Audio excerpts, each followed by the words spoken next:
The Metropolitan Manila Development Authority or MMDA conducted its regular clearing operations earlier today, May 9.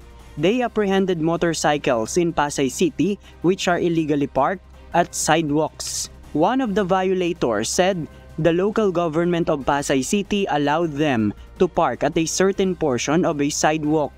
However, the MMDA defended that they are only allowed on a designated yellow line.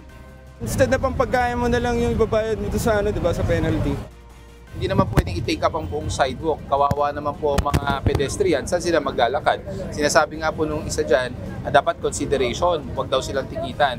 It goes the same way, no? Kailangan din natin bigyan ng consideration ang mga pedestrian for them to have a safe passage at hindi sila maglalakad sa kalsada.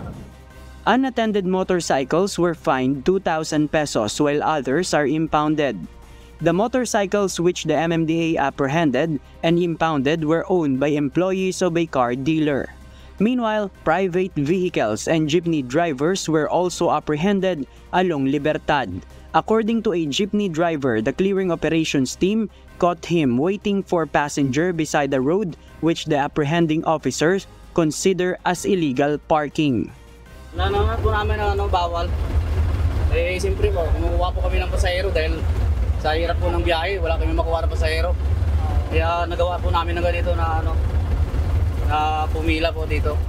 Based on the data of the MMDA, there are 53 apprehensions and 9 towed recorded in morning operation, while 37 apprehensions and 20 towed in afternoon operation in areas of Quezon City.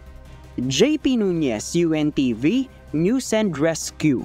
We serve the people, we give glory to God.